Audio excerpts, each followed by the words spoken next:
ဒီကလာချပါရေးစနာနော်မတနာကနားရတယ်တခါကားဝလူတွေကုန်ကြတာနော်ဒီတကားလေးမှပြပါတယ်ကိုထဲကိုဘာသုံးဆောင်ရမသိ ဘာရလဲ စုံရမယ်ကိုခေါက်တော့ရသမင်းရောရတယ်တပိတ်ရပါတယ်ကို ဒီလိုလေသမင်းရောဒီလိုလားနော် ဟုတ်ကဲ့ဘာဆောင်ရလဲ ကြက်ဦးမယ် မင်းကျုံနေဟုတ်ကဲ့ အင်းအိမ်နာ ဟောအင်းဒီငါးကျတော့ရတယ်ကိုဒီည အေး ဟုတ်ကဲ့သမင်းတော့ကျုံတော့ဝမ်း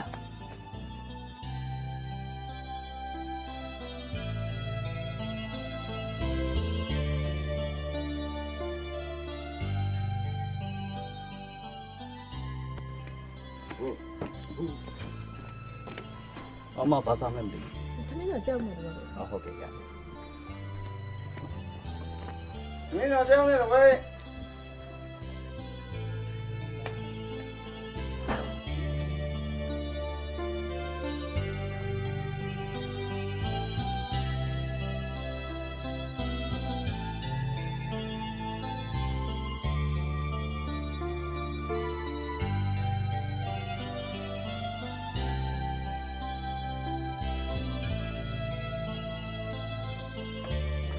သမီးတော့ကျုံနေရတယ်ခင်ဗျာ ရိုင်းလိုက်တာလူလည်းမသိလူရှိတော့လာချ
ဟာဟင်းကြီး ဒါကို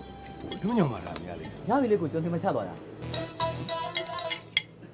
မင်းတော့အကိုကျမရောက်လား ဟုတ်တယ်ခင်ဗျကျုံတင်မချပြီးသွားတာ ကျမမသိဘူးကျမသမီးအောင်လို့ယူစားလိုက်တာ sorry နော် ဟိုရအဲ့လိုအခုနောက်တော့ပဲ ဟုတ်ကဲ့ကိုဟုတ်ကဲ့ ပြုတ်ကြတာ ဟုတ်ကဲ့ ခီးရလာမင်းနာကပြပါပြပါကောင်းပြန်လာပါနော် ဟာဟေးမလောက်တော့ကားထွက်တော့မယ် ခ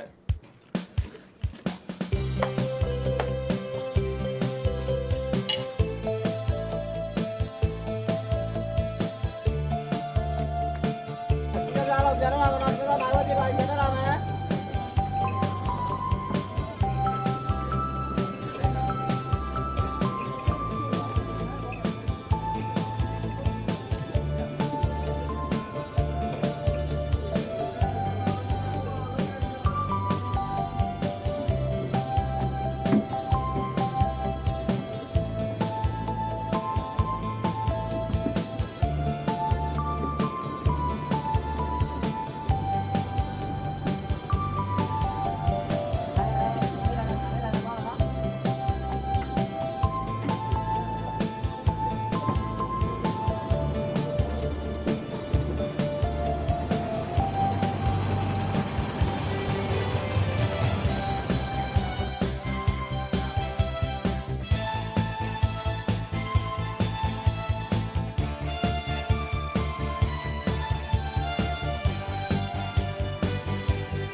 ဒီမုတ်လေးစားလိုက်ပါအဲ့စားလိုက် ရပါတယ်မစားပါဘူးရတယ်ရ စားလိုက်ပါကိုကြီးကျွန်မတောင်းမှလာတယ်ဒီနေ့ဆိုင်မှာတော့ကျွန်မမစိုးမစားနဲ့လည်းလုပ်နေပေးစားတယ်ထပ်ပြီးတောင်းမှလာ ရပါကိစ္စမရှိပါဘူးရတယ်အေး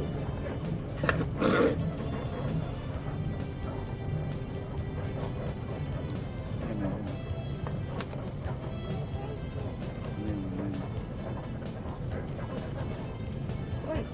ရေလေးတောင်းလိုက်ပါအ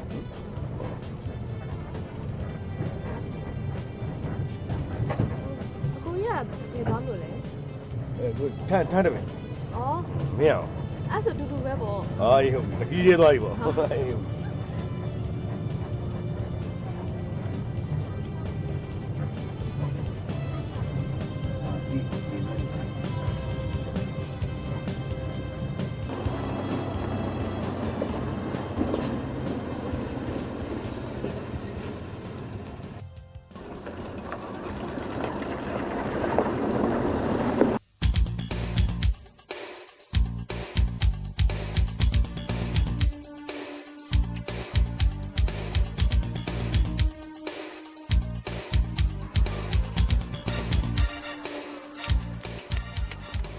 ရပြီလားပြီဒါဆိုရင်ဟိုဘက်သွားခဲ့မလားအေး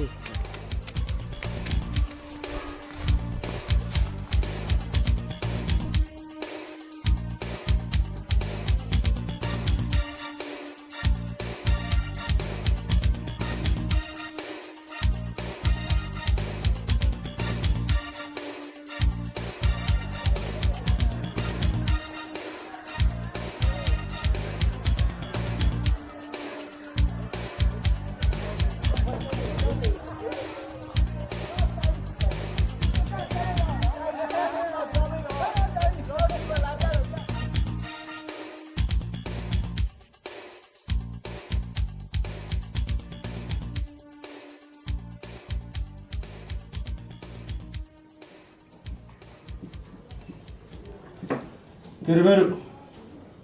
1350ခွန်ကိုနဲ့မြောက်ကြည့်တယ်ဘယ်လောက်ရမလဲ12213ပါဆရာ ဟုတ်တယ်ဝတ်တယ်မင်းတော်တယ်ထင်တယ်ကဲဒီမဲ့ဝတ်တန်ဘယ်လိုတွက်သွားလဲဆိုတာဆရာရှင်းပြမယ်ကြာကြည့်ဒီမှာ1350ခွန်အမြကိုက30တဲ့ဘယ်လောက်လျော့တယ်လဲ တေးရောပါဆရာ ဟုတ်ပြီ30ဟုတ်တယ်ဘယ်လောက်လဲဆိုတော့ဒီမှာဝတ္တန်သွတ်သွားတဲ့ပုံစံက13580အနုတ်1350ခွန်နှုတ်လိုက်တယ်အဲ့တော့ဘယ်လောက်ရတယ်လဲဆိုတော့12213အဲဝတ္တန်တွတ်သွားဒီတိုင်းပဲ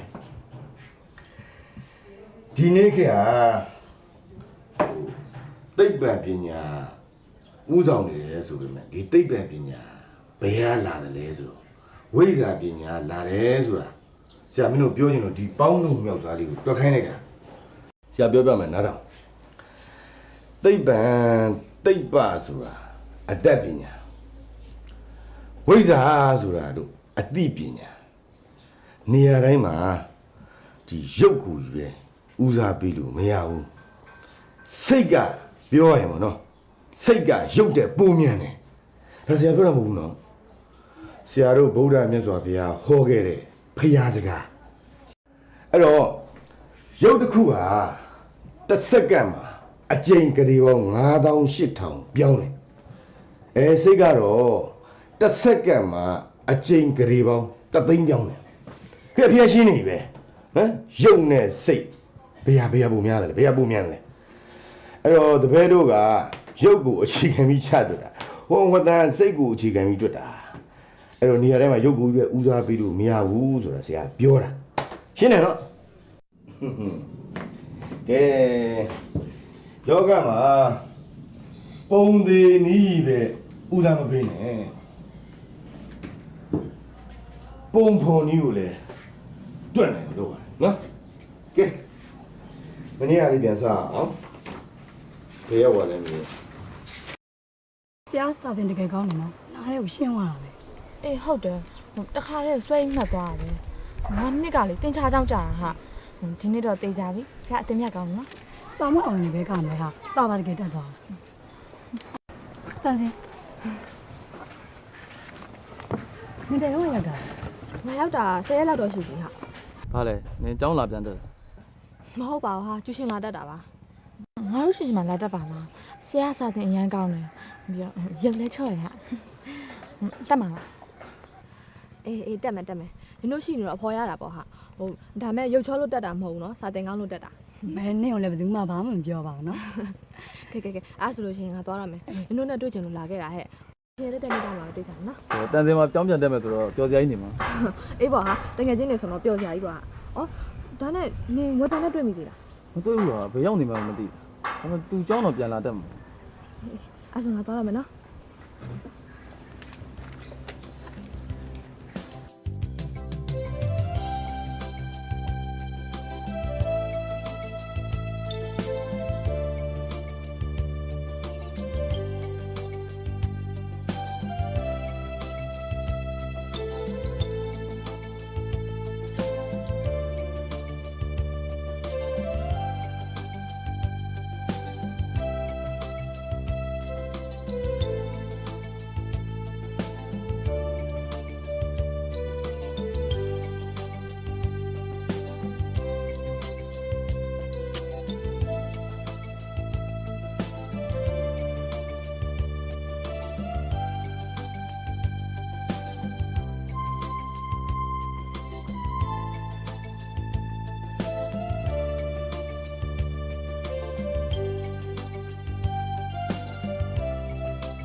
ငါဒီမှာရှိတယ်လို့ငါမိမပြောလိုက်တာ အေးပါ ကဲဘာလို့ ဟိုပေါ်တယ်လို့ပြောတော့ ဗျာငါတို့ပဲပလာတာယူတော့နော်ဟိုတကယ်တမ်းဆိုငါမင်းစီကိုလာမှာပါကွာငါမြို့ကန်ဖြစ်ပြီးမင်းကိုဘာမှဟုတ်ဒီပတ်လုံးမပေးနိုင်ဘူးတငယ်ချင်းရ ရပါကွာအေးလည်းမဟုတ်ပါ ဟိုထားတယ်မင်းကျူရှင်ဖွင့်မဲ့ကိစ္စကိုအဆင်ပြေရဲ့ အေးပြီးပါလေငါလည်းကွာအကြောင်းစရာစက်မလုပ်ဖြစ်တော့တယ်မိကောင်းချသွားတဲ့ဒီနေရာလေးကိုလွမ်းပြေးပြန်လာရင်ဒီမှာရှိတဲ့ကလေးတွေကိုပညာဒါနလုပ်တယ်ဒီလိုကိုမှယူလိုက်တယ် မင်းရဲ့ရည်ရွယ်ချက်ကိုငါအရန်လေးစားတယ်တကယ်ချင်းရမင်းလိုအပင်ပြကောင်းတဲ့ဆရာတယောက်ဒီမျိုးလေးကိုရောက်လာဒီမျိုးကကလေးတွေအတွက်အခွင့်အရေးကောင်းတစ်ခုပဲကွာ မင်းရကွာငါအဲ့လောက်လည်းမဟုတ်မြတ်အရန်စွန့်မြောက်နေ ဘယ်မှမဟုတ်ရမှာလေမင်းကလည်းငါတို့လိုအတန်းတူချင်းချင်းတောင်းမှမင်းကစာပင်ပေးတဲ့ကောင်းလေကွာဒီမှာမင်းရဲ့အရေးချင်းကရဲရဲယုံနေတငယ်ချင်းကဲတောက်တငယ်ချင်းဟိုမင်းဒီအပြီးရင်ဘယ်လိုသွားမှာ တော့လည်းမရှိပါဘူးဒါပေမဲ့တကယ်တော့ငါဒီဘူးလာတာဒါတော့ဘူးတော့ပေါ့ ဩပြီတငယ်ချင်းပြီကိုအောင်တောက်လိုက်တောက်ပြီးသွားကြတာတော့ကွာ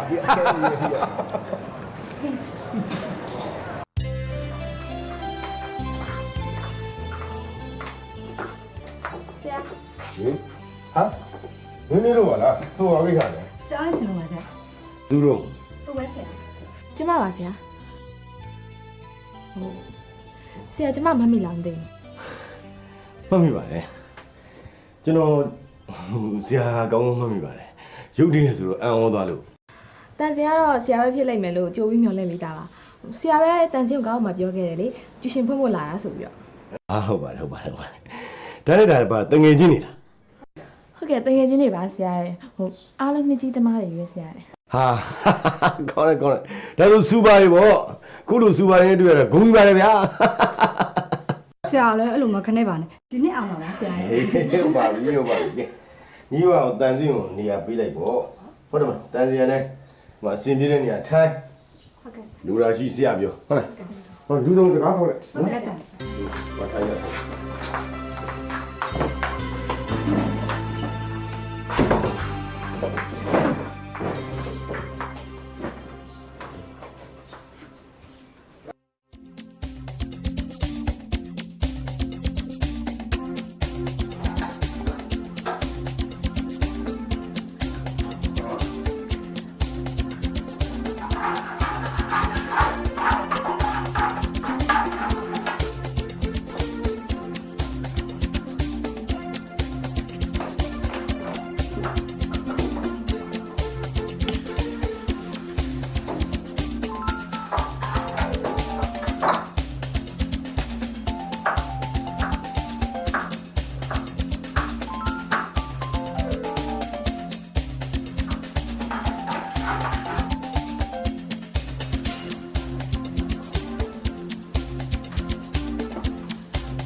ဦးမင်းလွင်ယောဦးမင်းလွင် ဟာဘာလဲ မီတာဆိုင်လာပို့တာပါ အေးလာပြီလာပြီလာပြီ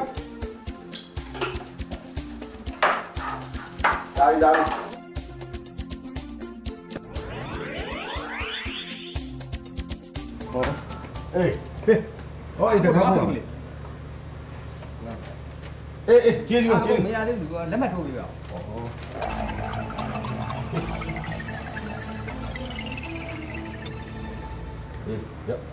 ကျေးဇူးပဲ ဟုတ်ကဲ့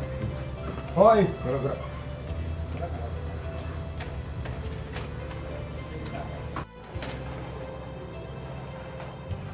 ဟာလာ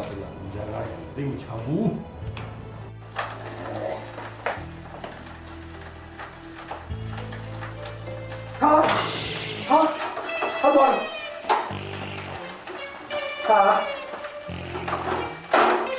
ဟာဘောတော်ဒီလိုလူကုန်ပြီဟောကွာစားတယ်တော့လည်းမကမိပါဘူး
ဆရာပဲသွားမလို့လဲ ဈေး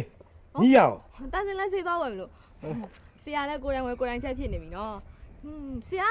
ဟင်းချက်တက်တယ်ဆိုတော့ဘယ်ဆိုးလို့လဲ ဟာဘယ်ချစ်တယ်မလဲဟာဒီလိုပဲကျုံလို့ပဲဟိုကျုံလို့ချက်ပြီးကျုံလို့စားနေရပဲတခါလေကျကိုချက်တဲ့ဟင်ဘာမှမသိလို့ဒုက္ခရောက်ပုံများနေပြီ တောက်တောင်ဟင်းချက်ကောင်းမှတော့ဆရာညီမလာပြဧည့်သည်လာလောက် ဟေးပါပါ အော်ဒါနဲ့ဆရာဒီနေ့ဘာဟင်းချက်စားမှာ ငါဒီနေ့ဘဲသားနဲ့ဓာတ်နှလုံးသီးချင်းကောင်းမလားလို့ ဆရာလည်းပပောက်ချက်ချက်ဓာတ်နှလုံးဒီကငရက်နဲ့ချက်စားမှကောင်းတာဆရာရဲ့ ဟင်းသိပါဘူးငါဒီလိုပဲဝယ်ချက်စားနေရ အဲ့ဆိုလို့ရှိရင်တန်းစင်လိုက်ဝယ်ပေးမယ်ဆရာ ဟာကောင်းတယ်ကောင်းတယ်ဒါဆိုရင်ဒီနေ့ဟင်းကောင်းစားပြီနေပြီကဲလာ နေ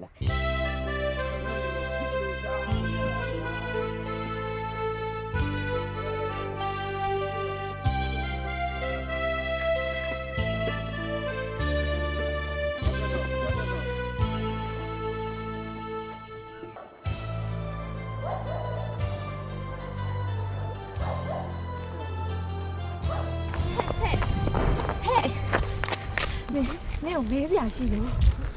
ဟုတ်နေမနေ့ကဆရာနဲ့တူဈေးသွားရဆိုဖယားကြီးတတိယလည်းမြန်လာလာဟဲ့ ကဘာကြီးကရွာဖြစ်သွားပြီဟာပေါ့ အတူတူသွားတာမဟုတ်ပါဘူးဟဲ့ဈေးမှာအတူတူလိုက်ဝယ်ပေးရဒုက္ခပါပဲတော့ကိုဆရာကိုကူညီတာတော့ဆောင်ထူးဆန်းတာကြာမမီတန်နီအဖိုးကြီးပြောမယ်နီလည်းမိတ်ကလေးငါတို့လည်းမိတ်ကလေးပဲနီမျက်လုံးနဲ့နီအပြုံးနေကြရတယ်ငါတို့ဘာဆိုတည့်ရနော်သိရင်လည်းပြီးရပဲဟဲ့ ဘာမှအိုးမဘူးပဲဖြစ်သွား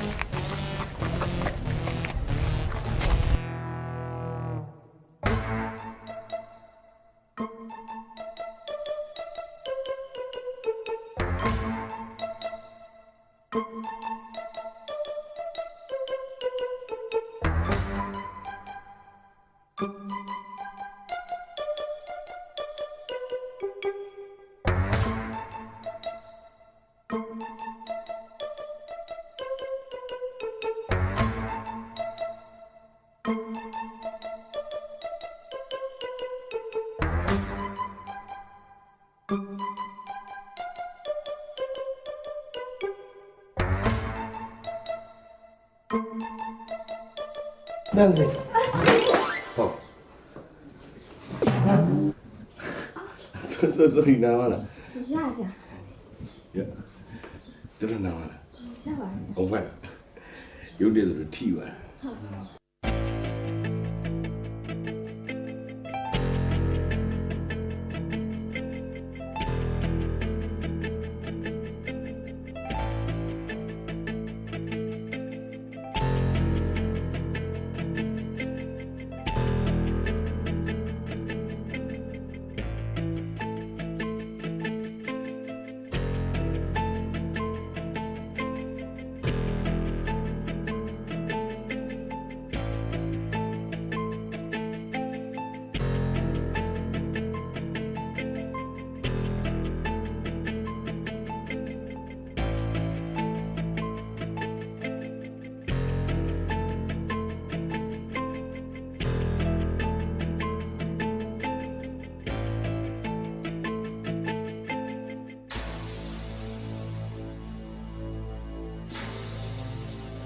ဟင်းဆရာတန်းလေးချက်တယ်ဆရာဆရာတန်းလေးချက်တယ်ဆရာ ချစ်လို့တယ်လေ ဆရာဆရာမလုပ်ပါနဲ့ဆရာဟင်းဆရာဆရာ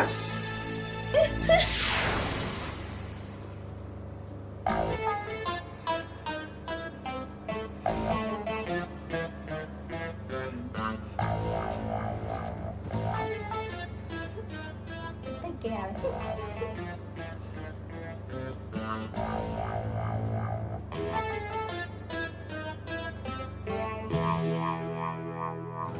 ဲ့ဆုံးမို့နင်ကျရှင်လာကပေးပြီ ဘေးရတယ်ဘောကဘာလဲငင်ဆိုင်ပေးဘူး မှာငါးပါဆန်လို့ဆိုင်ပြီဒီသွား အခုမဆိုင်လဲနောက်ဆိုင်လာပါဘောဟာနော်ဟာဘောတန်းစင်ဘုနေရလေဟာခေါ်မကြောက်အောင်မကြောက်နဲ့တွေးကြည့်နေပဲကဒီပဲ နေမတော့မရောက်တော့လေဆုံးမပြောနေရွာပြန်သွားဆို ဟုတ်တယ်ငါပြန်လာ3-4ရက်ရှိပြီဒီနေ့မှငါကျူရှင်ပြန်လာတတ်တာ အဲ့ဆိုတော့မနေလား ဒီလိုကလည်းဖြစ်စဉ်အင်းကြောက်ဖြစ်တာဟုတ်ကဲ့ အချင်းတယ်လို့ဆိုတာဘူး နေလုံးမအောင်ဟဲ့တကယ်နဲ့လည်းထားမယ်လို့ရအခုမှတကယ်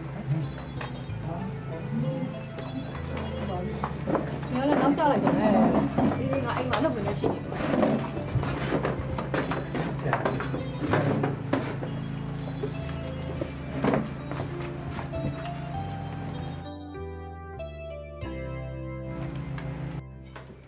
ဟာ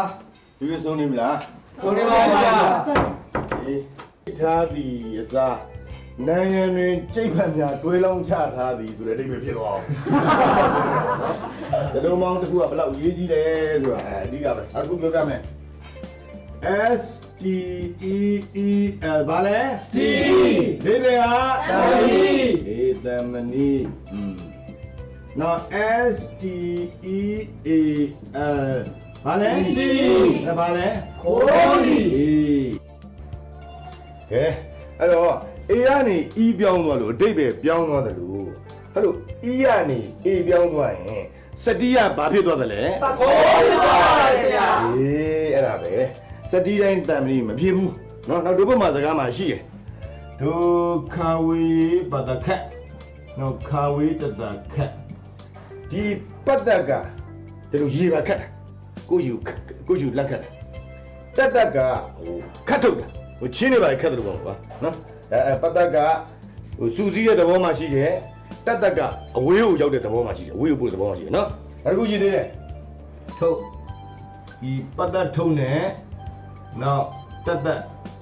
ထုတ်ဒီပတ္တဒီထုတ်ပတ္တကဘာလဲဆိုတော့ဟိုဘာပေါ့ဒီဟိုပစ္စည်းတွေဘာတွေထုတ်ပိုးတာနော်ဒါထုတ်ပိုးအနီးကိုဆွဲယူတာပေါ့စူးစီးတာပေါင်းစည်းတာပေါ့ကွာနော်ဒီထုတ်ကဟိုးအဝေးကိုတွန်းပို့တာ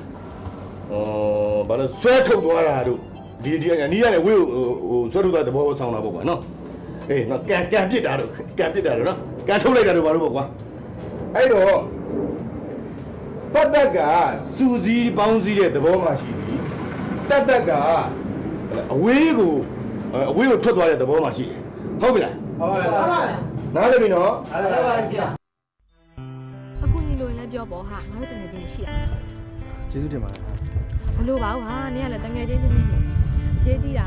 ကနေဒီနေ့ဆောင်ွက်အောင်ပေါ့စိတ်ကြီးစရာတွေကိုဘာမှမစင်ရနဲ့ခက်ခဲရှိလို့ရှိရင်ငါတို့အားလုံးဖြည့်ရှင်းပေးမှာပေါ့ဟာ ဒါနဲ့ငါရွာနေနေစီစားတယ်ဘာလို့ငါ့ကိုစာမပြန်တော့ဟာလေနင်ငါ့ကိုဆေးဆိုးလို့လား မစိုးပါဘူးဟာဟိုငါမအားလို့ပါ နင်စကားစင်ဝေးရန်ချောင်စကားကြီးပါတန်စရာ မဟုတ်ပါဘူးဟာငါတကယ်မအားလို့ပါ အေးထားလိုက်ပါတကယ်လို့နင်အားလို့ရှိရင်ရောငါစီတကယ်စာပြန်မှာမဟုတ်လို့ ပြန်မှာပေါ့ ဟဲ့ပြန်မယ်ဆိုလဲလာလေနှစ်ယောက်သားတွတ်ထိုးလို့မပြီးတော့ ဟဲ့နင်တော့နုတ်ပြန်မှာလားငါတို့ကဒီဘက်လမ်းကသွားမယ်ဥစ္စာ ကဲအဲ့ဒါဆိုလဲပြီးရောနော်ကဲຫນွေကိုတို့ပြန်ကြတော့ ဟုတ်ကဲ့မတော်တော့ပါများ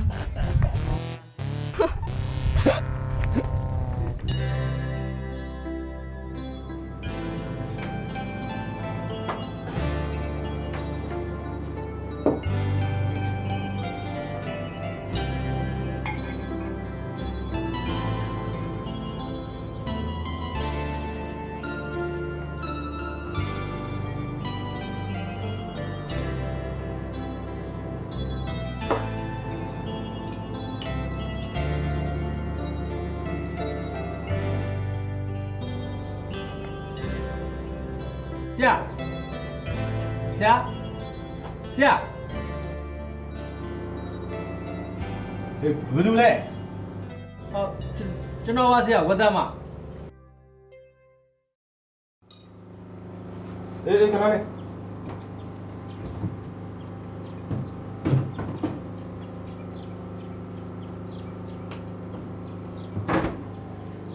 လာလာ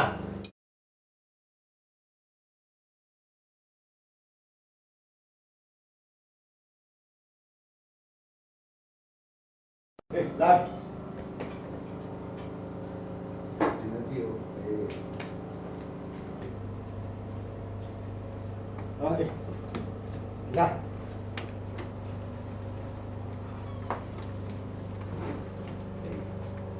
ခိုင်တို့ဘာကိစ္စလဲ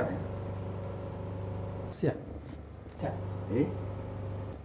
ဆရာနင်ကောင်းမလားဆရာ ကောင်းပါလေကွာခေါင်းနဲ့ကြိုက်ဆို ဟိုကျွန်တော်တို့ကဆရာကြီးစာလာမေးတာဆရာဟို ကျွန်တော်တကယ်ကြီးရလေFacebook စာတကူမတွက်တက်လို့ကျွန်တော်လာမေးတာကျွန်တော်လည်းသူ့ပြန်ရှင်းမပြတတ်ဘူးအဲ့နဲ့ဆရာစီခေါ်လာတာအခုဆရာတိတ်နေမကောင်းဘူးဆိုတော့နောက်မှပဲလာမေးတော့မနော်ဆရာ ဒီလောက်ကြီးမဟုတ်ပါဘူးကွာရမယ်ဘေးဥစား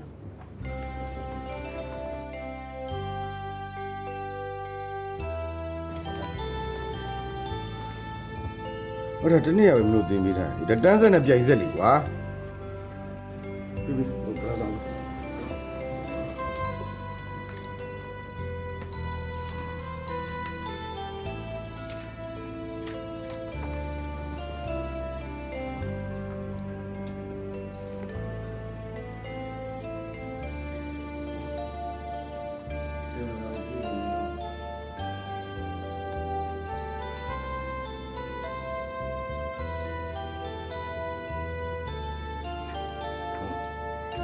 ကြောက်ဒါပဲနေ ဆရာရှင်းပြလိုက်ပါမယ်အဆင်ပြေပါနော် ဒီကအခြေခံမှတေချာမလေ့လာနဲ့ဥစ္စာတကူမှဆိုဘာမေးတယ်လဲမေးခွန်းကိုတေချာဖက်မေးခွန်းကိုသိရင်ဖြေဆိုတာတော်တော်လေးပဲဟုတ်မှာဟိုတုန်းကဒါလေးကလေ့လာခဲ့ရတာဟုတ်ကဲ့ဘသူဘာမေးတယ်လဲမေးခွန်းကဘယ်နှခုမေးထားတယ်လဲတစ်ခုလားနှစ်ခုလားတစ်ခုမင်းတစ်ခုဖြေနှစ်ခုမင်းနှစ်ခုသုံးခုဖြေမေးခွန်းတော့တေချာဖက် ဟုတ်ကဲ့ တေချာမဖက်တော့ဒီအဖြေကဘလို့မှသိတယ်အကြောင်းမရှိဘူး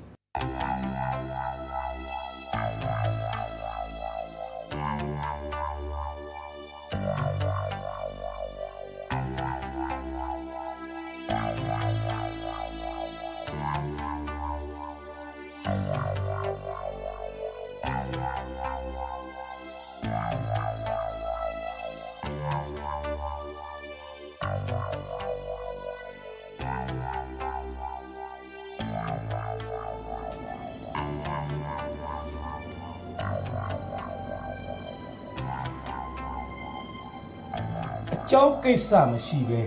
ဝင်းမလာပါနဲ့တကနာငါဝင်လို့ဖြစ်ပါလားမသိဘူး။အိုးငါအကျောင်းကိစ္စရှိလို့လာတာပဲဝင်းနေကွာမလေးဗျာရှူမင်းလုံးလိုက်အရမ်းကြီးပဲကွာဒါလိုက်တာမလေးဗျာ မင်းအောင်ဒီရင်ဘလို့ခိုးကြောက်ခိုးနေရောက်နေလေ အိုးအကျောင်းကိစ္စရှိလို့လာတာဗောကွာမင်းကလေ အေး sorry ပါကလာကြောက်တဲ့ညီမထိုင်တယ် အဲ့တော့ကွာ sorry ပါကွာမင်းဒီလောက်လူကြီးကိုမင်းဒါနာနေသေးတယ်ကဲဆို ဟိုမင်းစီကိုတမင်လာတာဗောကွာလက်ဖေးဆိုင်မှာတွေ့ပြီးကြတဲ့မင်းနဲ့ကမတွေ့တာကြားပြီလေကွာပြီးတော့ငါမြို့ကန်ဖြစ်နေတော့တောင်းမကျင်ပါဆိုလို့ဟိုဒါလေဟိုမင်းကျူရှင်ကိစ္စကိုအဆင်ပြေလားတကယ်ချင်း ဟာဘာမပြီးတဲ့အကြောင်းရှိတယ်ဒါငါဝါသနာပါတဲ့အလုပ်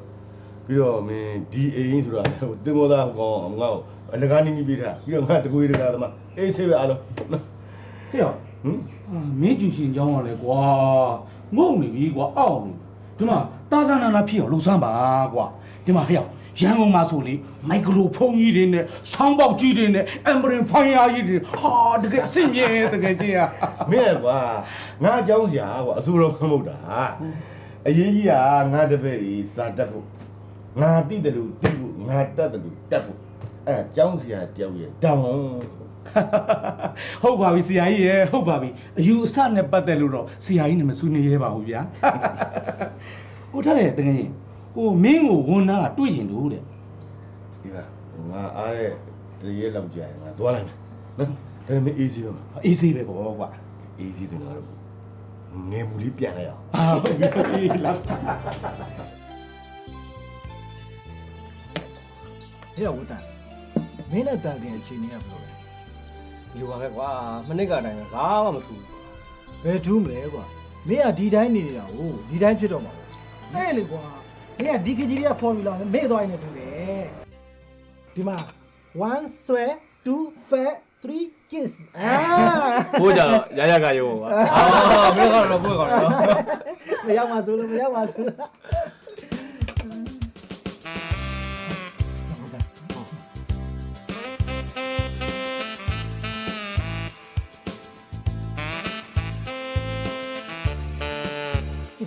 တိုင်းသွားတယ်အေးမင်းရရှိတော့စက်ပြတ်သားမေးတယ်သွားစမ်းပါကွာယောက်ျားမို့တယ်တိုင်းသွားဟာဘာလို့ဟာသွား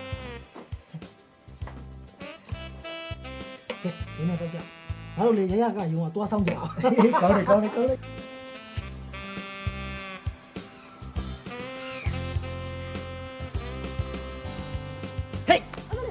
ရလိုက်တာဟဲ့ ဟောနင်းလေဟာငါရောကတော့ဆုံးနေနင်းလန့်ရလား မဟုတ်ပါဘူးဟဲ့ငါရုတ်တရက်မို့လို့လန့်မှာ ဒါနဲ့နင်းကခုပဲသွားမလို့ နွေ့နွေ့လို့ရင်သွားမလို့ဟုတ်နင်လိုက်မလားနဲ့နော်ဒါကြောင့်ငါ့ကိုသူများတွေတမျိုးထင်နေဦးမယ် ထင်းတော့ကောင်းတာဗောဟာမောင်းခတ်ပြီးသားဖြစ်သွားတော့ ဘာမောင်းခတ်မှာလဲနင်နဲ့ငါနဲ့ပါဆိုင်လို့ တန်စရာနေခုချိန်နေငါ့မှာထားရတဲ့ဘောထားရအောင်ပြောင်းလဲသေးဘူးနော်ငါမှနင်းလက်မခံနိုင်တော့ဘာကြီးချွေးရင်းနေလို့လဲဘာလဲငါဆင်းရဲလို့လား မဆိုင်ပါဘူးဟာအခုချိန်မှာငါဒါတွေမစင်စားချင်နေဘူးဆံမွက်အောင်မအရေးကြီးတယ်ဟာငါ့ကိုနေတကယ်ခင်နေဆိုလို့ရှိရင်နောက်ထပ်ဒီစကားမျိုးတွေမပြောပါနဲ့ဟာငါတောင်းပန်ပါတယ် ဒီလိုဟာနင်းမကြိုက်ဆိုတော့ပြောတော့ငါသွားတော့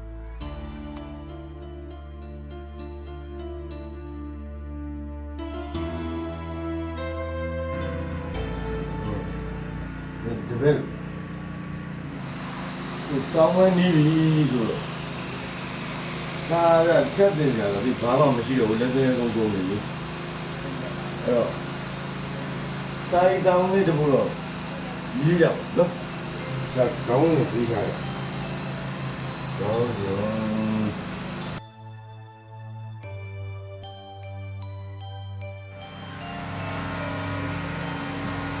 မီဒီလေးမအဲ့ဒါလေးရေးတာဗမာလူပဲရေးအင်္ဂလိပ်လူပဲရေးအကြောင်းအရာနဲ့ဒါနဲ့ဒီကြမှမဒီကြပြီမလို့နော်ရေးရစရာထက်မှ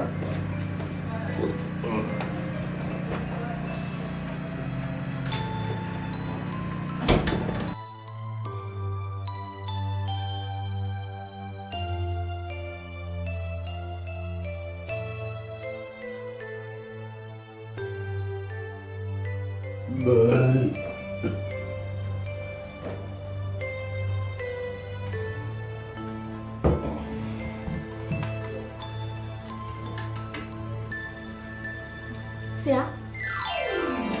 တဲ့ဟာလေဘာလို့လဲ ဘာခိုင်းတာရှိနေလဲလုံးလာလို့ပြရမယ် ဟာခိုင်းရဒီငါတယောက်နောက်ခွက်လိုက်မှာဗောဒီဘာလို့အတန်ပေးပါပဲဝင်လာတယ်ကဲတော့ကိုလုတ်ကြလုတ်ကြမဟုတ်ကြီး မသိလို့ပါဆရာ ကဲတော့နောက်ခိုင်းရဒီခေါ်လိုက်မယ်ငါခေါ်မလား ဟုတ်ကဲ့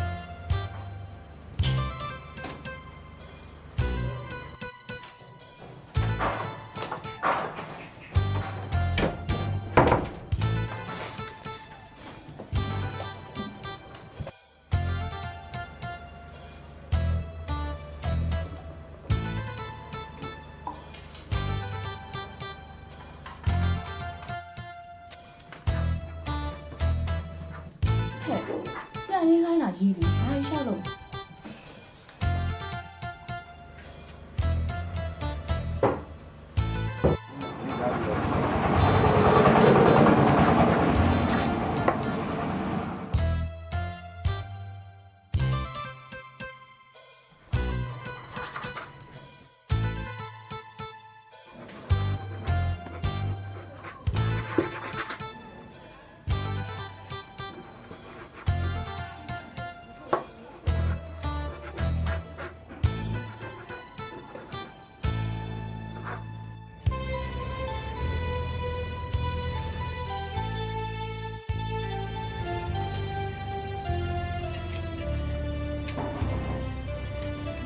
ဆရာဆရာ ဟေးလူလေ တောင်းနေပါဆရာ အော်အေးလားဝင်ခဲ့ဝင် ဟုတ်ကဲ့ဆရာ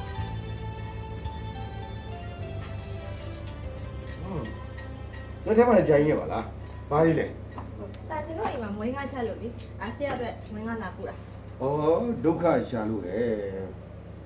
ဒုက္ခရှာတာမဟုတ်ပါဘူးဆရာရဲ့ဒုက္ခရှာတာပါတန်ရင်ချက်တဲ့မွေးငါဆရာကိုကြည့်ရတာတန်ချင်းတဲ့ဒုက္ခပါဆရာ အဲ့ဆိုလည်းတော့ပြန်ရလို့မြည်ချက်တယ်လေမြည်ရပါ ဆ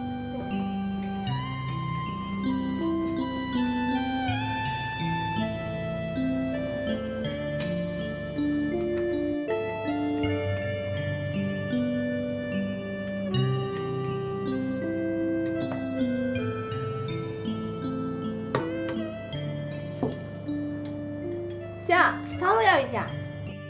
အေးလာပြီလာ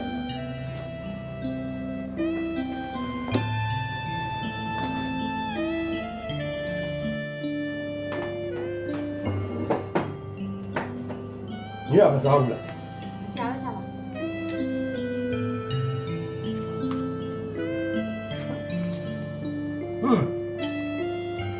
ဒီရတဲကောင်းပါလားဟမ် ကျေးဇူးပါပဲဆရာဟောဆရာသမီးဂျိုင်းနေနောက်ပါပဲလာလို့ရမှာနော်ဆရာ အေး ပြန်လာမယ်နော် အေးဟုတ်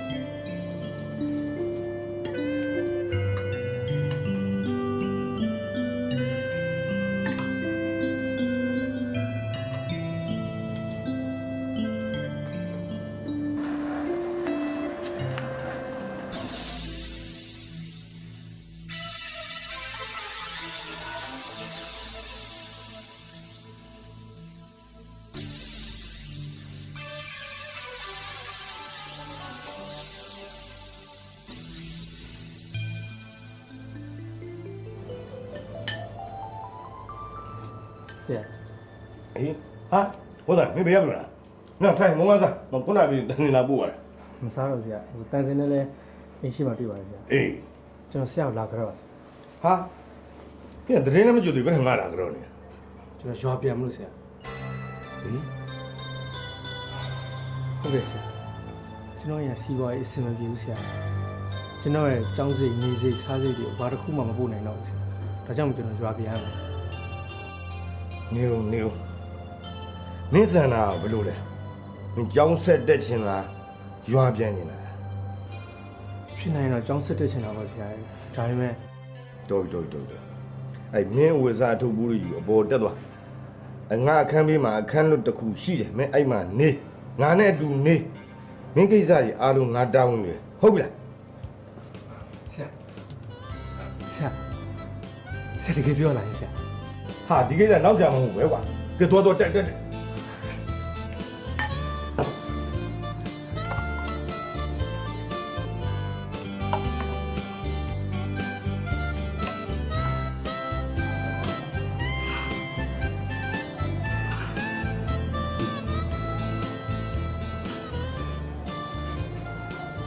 ဟာဟုတ်တယ်တော့ဘာလုပ်နေလဲ ဆရာလုံးရငါဆရာကိုသမင်းကြော်နေတာဆရာမျက်နှာတစ်ပြေစားလို့ရတယ် မင်းအဲ့ရှော့လို့ဝယ်စားလိုက်ရတယ်မင်းဒိုင်လုံးလို့စားချက်ချင်းရော့တာပေါ့ကွာ မရော့ပါဘူးဆရာဒါနဲ့ကျွန်တော်လုပ်နေကြပါ ဒါဆိုလို့ပြီးရောမင်းတို့စားချက်ချင်းတော့ငါမရော့သေးဘူးနော်ငါမျက်နှာတော့တက်လိုက်နော်အဲ့မင်းလေးကလီးဆန်းကြီးတာပေါ့တော့ထားလိုက်တော့ ဟုတ်ကဲ့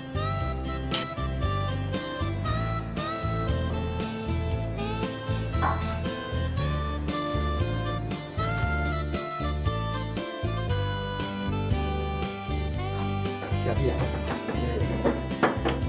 စားလို့ရ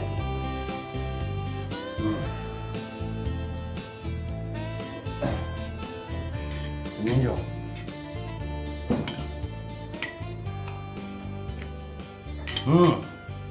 ဟာမင်းဘယ်လိုလုပ်လဲကွာဟာလက်ကုန်ဒါယူလာတော့တယ်မမြင်ဘူးလို့ဒီ ကျွန်တော်လည်းဟိုခန့်မှန်းပြီးလုပ်ထားတာပါဆရာဘာလို့တော့ဟုတ်ပါဘူးဆရာ မင်းဒါပြီးဟုတ်ပါ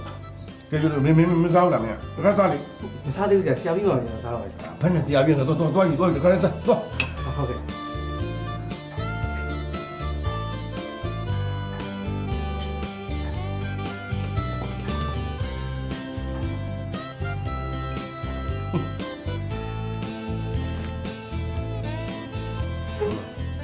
စားတာဒါလွတ်လပ်တာမင်းအိမ်မနေအနေမကြုံနေ ဟုတ်ကဲ့ ကိုကလွတ်လပ်နေစားရည်စားလုံးစားကြီးလုံးွားရပြီကွာမင်းကဘယ်လိုလုပ်လဲ ဟိုမနေ့9နိုင်တော့ပါတယ်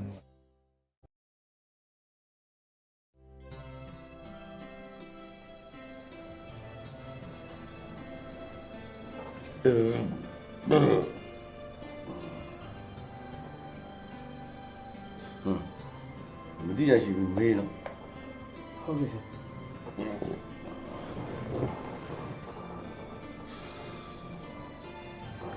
ကဲဟိုငါအပြင်ခဏသွားလိုက်နော်မကြောက်ခဏ ဆရာဖယ်သွားမလဲဆရာ ဟာ ငါသွားမဲ့နေအောင်မြို့ငါပြောမင်းဆရာလားငါဆရာ မဟုတ်ပါဘူးဆရာဆရာပါဆရာ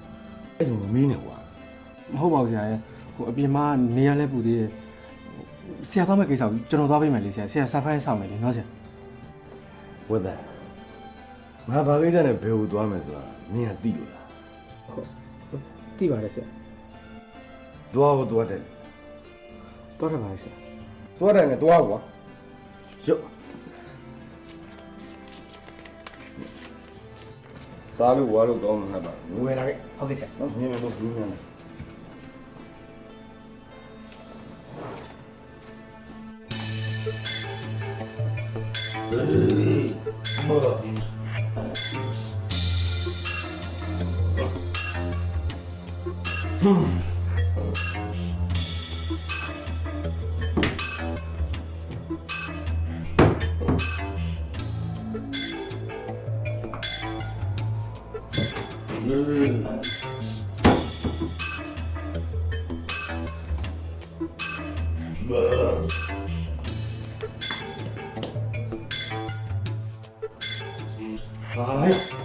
你讲呢？ စိုက်ကတစ်စီးမှငါလို့မရလို့ဆရာကျွန်တော်ပြေးပြီးပြန်လာတာ 啊，新编了家里了。这儿。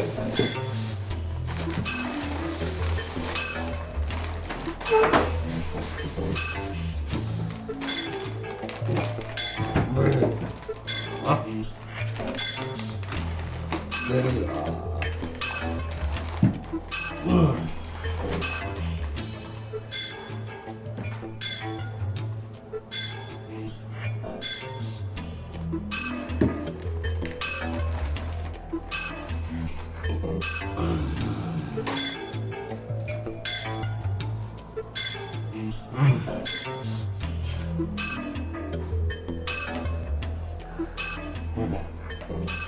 你找杜克了，啊，杜克木，杜克，别多，三六岁了，比他们大。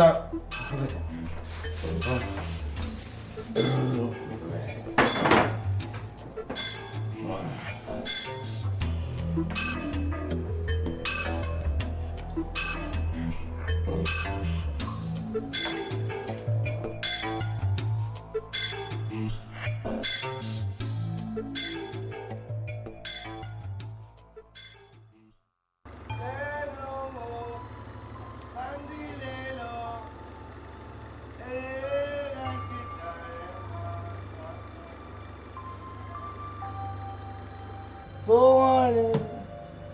မင်းအာလူကိုယူလဲအာလူကိုပေါက်တယ်ဟောသိလို့လို့သိလို့ဆိုတော့ဒီပေါက်ဟောအာဒီတော့လာဘောအားဆိုရချင်းအောင်ဘယ်ရောက်သဲနှလုံးဘယ်ရောက်ခွက်ပဲ အာဒီပါဆရာချက်ဖြစ် ဘယ်မှာမကို တင်းကဒီထဲ တိတာရမထားဆွဲမင်းပြင်းသွားပြီပြင်းသွားရင်ဒီလိုစံတချင်းအစငါခုနဆိုတော့ဘယ်ရောက်ရှင်းနောက်ကိုရောက်မှာအသေးနှလုံးကိုပန်းနေလေလို့အေးတိတာရမထားစားပါဟောစတော့ရှေ့ကိုရောက်မှာမလို့သချင်းအသေးနှလုံးကိုပန်းနေလေလို့အေးတိတာရမထားစားပါနေဘသူလဲငါဘသူလဲငါမသိဘူး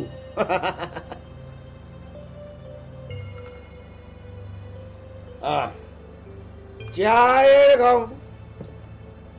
သုံးမလေးလို့ပြုံးရုံမပြုံးရုံနဲ့မခုလို့ကြည့်တယ်မခုလို့ငါကြည့်ပြမယ်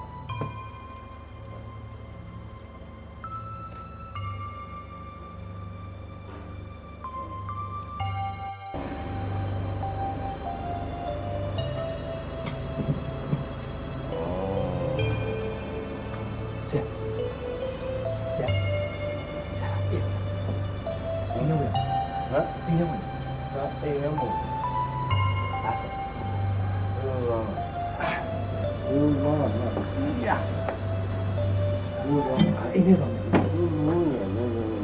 啊，这个鱼也香。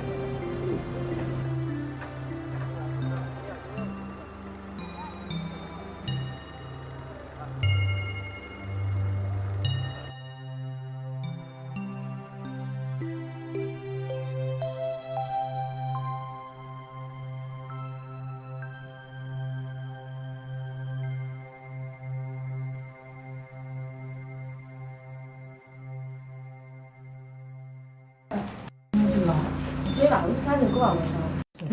没有嘞，this man 呢 this man 追来上嘛哈，追吧， ဟဲ့ तू မကျွေးလဲနေနင်းနဲ့ကျွေးနော် ထိုးထိုးနေကြစမ်းပါဟာတော့ကြဆရာနိုးသွားအောင်မယ် 谁呀？看到嘛？哎呀， မင်းကလည်းတော့တုံးတယ်အာဆရာသိသွားအောင်မယ်ပြော 哦，你တို့ရောင်မလေးဆရာတင်ပြကောင်းလို့လားသူ speaking တွေပါတော်တော်တိုးတက်နေတယ်ဟုတ်တယ်ဟုတ်တယ်ဟိုနင့်ကတခုမေးပြရှိ ဘာမင်းမလို့